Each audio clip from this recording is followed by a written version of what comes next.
पाकुड़ जिले के लिट्टीपाड़ा प्रखंड में सूरजमुखी की खेती शुरू की गई, जहां सूरजमुखी फूल की सुगंध से और लहलहाती सूरजमुखी खेत लोगों को बरबस अपनी ओर आकर्षित कर रहे हैं। यहां के सूरजमुखी के खेत देश के पंजाब, कर्नाटक, उड़ीसा, हरियाणा व बिहार जैसे राज्य की याद दिला रहे हैं। लिट्टीपाड़ा प्रखंड के नवाडी पंचायत के लाल मरांडी किसान द्वारा अपने बलबूते पर 8 कट्ठा जमीन पर सूरजमुखी की खेती कर क्षेत्र में एक नई पहल शुरू की गई। इसको देखकर दूसरे किसान भी सोचने को मजबूर हैं कि अगर हौसला बुलंद हो तो कुछ भी करना नामुमकिन नहीं। यूट्यूब में देखकर नवाडी के किसान लाल मरांडी ने सूरजमुखी की खेती शुरू की और फसल भी अच्छी हुई है। लाल ने बताया कि 8 कट्ठा जमीन में आधा किलो बीज की कीमत मात्र 1100 रुपये खर्च की गई और पानी से लेकर सारी व्यवस्था हमने स्वयं की। सरकार व एनजीओ से किसी भी प्रकार की सहायता नहीं मिली। अगर फसल को मौसम की मार का सामना नहीं करना पड़ा तो अच्छी आमदनी होगी। लाल ने आगे बताया कि 8 कट्ठा जमीन में कुल 30 किलो बीज उत्पन्न होने की संभावना है। झारखंड में जहाँ तक दलहनी फसलों की बात आती है, उसमें तीसी, तिल, सरसों के साथ साथ आज के तारीख में आपका सूरजमुखी का भी एक फसल जो होता है या उससे निकला हुआ तेल एक अच्छा आय का स्रोत माना जा सकता है। इसमें लगभग 40 से 42% तक तेल की मात्रा होती है, जो कि गुणवत्ता के दृष्टिकोण से दूसरे अन्य तेलों की अपेक्षा इसका ज़्यादा अच्छा माना जाता है। किसान भाई लोग आज अगर ध्यान देंगे तो सूरजमुखी को अपना करके, इसके फसल को अपना करके अतिरिक्त आय प्राप्त कर सकते हैं। क्योंकि ये क्रॉप्स जो होता है, ये फसल जो होता है, फोटो इनसेंसिटिव होता है। तो मतलब कि सूर्य की रोशनी का इसका कोई बहुत ज़्यादा दुष्प्रभाव नहीं होता है। इसके वजह से इसे साल में कभी भी लगाया जा सकता है, चाहे खरीफ हो, चाहे रबी हो, चाहे आपका गर्मा फसल हो, वसंत ऋतु में इसको हम लोग लगा सकते हैं। और लगाने के लिए या तो डिबलिंग मेथड, मतलब एक गड्ढा खोद करके उसको 3 से 4 सेंटीमीटर की गहराई पर बीज लगा सकते हैं, या फिर हल के पीछे में इसको भी लगा सकते हैं। लेकिन जब अगर इसको डिबलिंग मेथड से लगाएंगे, हल्का एक सब्बल से या खंती से कोड़ करके उसमें लगाते हैं, तो उसमें 5 से 6 केजी प्रति हेक्टेयर सीड रेट होता है। जबकि अगर हल के पीछे लगाते हैं तो 10 से 12 केजी प्रति हेक्टेयर की दर से इसमें सीड लगता है।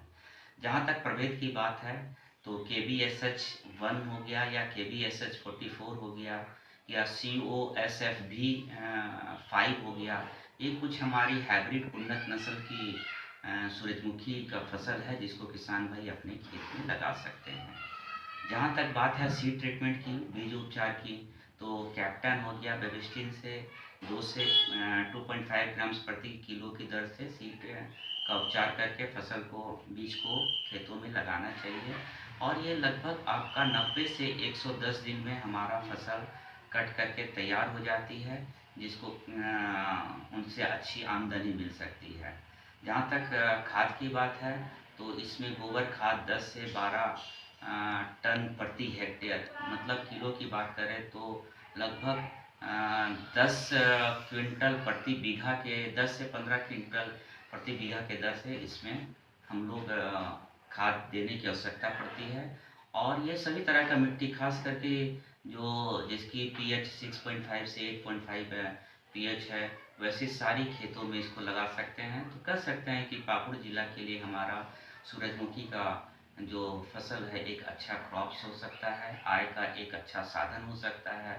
लेकिन इसमें सिंचाई की जो थोड़ी बहुत सुविधा आपको देखनी पड़ेगी। गर्मा के समय में इसको थोड़ा सा 3-4 सिंचाई की ज़रूरत पड़ेगी। और जो ज़मीन होगी वो आपका जब खरीफ में लगाते हैं तो थोड़ा सा ढलाव होना चाहिए, मतलब पानी वहाँ जमे नहीं, रुके नहीं, ऐसा ढलाव ज़मीन में इसको हम लोग पानी, मतलब सिंचाई, पानी निकासी की सुविधा के साथ पूरा करना चाहिए। तो ऐसा कर सकते हैं तो हमारे किसान को एक अतिरिक्त आय, अच्छा आय हमें मिलेगा। और यहाँ हमारे लिट्टीपाड़ा में जो किसान लगाए हुए हैं, इनका खेत देख रहे हैं, काफ़ी अच्छा है। और हालांकि ये हाइब्रिड सीड है, लेकिन फिर भी हम लोग कोशिश करेंगे कि इसके बीज को हम लोग किसी न किसी तरह से इसको उपाय करके इसको ये कर सकते हैं। तोता से इसे बचाना होगा। तोता एक, इसमें अगर पकता है फल तो उस समय तोता इसको काफ़ी ज़्यादा परेशान करता है, तो इंसेक्ट से, तोता से बचाना होगा। ये जो आप लोग सूरजमुखी का ये फूल देख रहे हैं, ये कभी झारखंड में तो लगा ही नहीं था।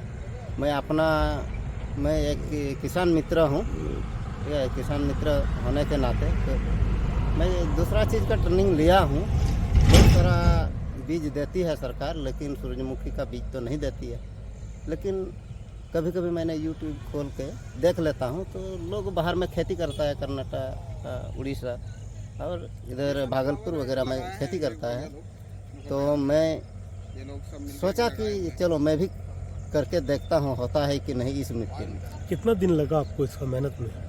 ज़्यादा दिन हमको नहीं लगा है मेहनत करने में। मैंने लगाया है 3 दिसंबर, अच्छा, अभी तक हुआ नहीं है। देखिए इस महीना में पूरा हो जाएगा। और लागत इसमें लगा है हमको अभी तक में 2200 रुपया लगा है। 2200 रुपये लागत लगा है। हाँ। कितना कट्ठा में हुआ है? ये 8 कट्ठा का है। 8 कट्ठा में। हाँ। तो इसका अभी कीमत क्या होगा? जो आप लगाए फसल, ये सूरजमुखी फसल, इसका कीमत अभी क्या होगा? देखिए, कृषि विज्ञान केंद्र मैसूर से कोई पदाधिकारी आए थे, ठीक है। तो उसने कहा कि मैं सारा बीज को मैं ले लूँ। अच्छा, तो कुछ कीमत होगा आपके अंदाज से? क्या हाँ, इसका अंदाज कीमत हो जाएगा। मान लिया हम 1200 रुपया किलो खरीदे हैं, हाँ। हाफ किलो का ये बीज है, ठीक है। तो यदि मेरा अनुमान है कि मैंने 30 से 40 किलो हो जाएगा। 30 से 40 किलो। हाँ। 1 किलो अभी क्या है अनुमानित मार्केट? रेट है मेरा कि मैंने 1000 रुपया हम बेचे, ठीक है। आपका? अभी से मांग है किसान को, अभी यहाँ भी है मांग। मतलब 1200 रुपया आप बीज लाएं, हाँ, उससे 30 हजार रुपया आपको इनकम होगा। देखिए जितना भी होगा वो तो अभी तक बिक्री हुआ नहीं है। आपका ये फसल देख कर क्या दूसरे किसान आए थे आपके पास? हाँ, बहुत किसान आए थे। अभी तक डिमांड बहुत आया है कि मैंने हमको भी बीज चाहिए। क्या नाम हुआ आपका? लाल मरंडी, कहाँ घर है आपका? यही नवाडी है मेरा घर।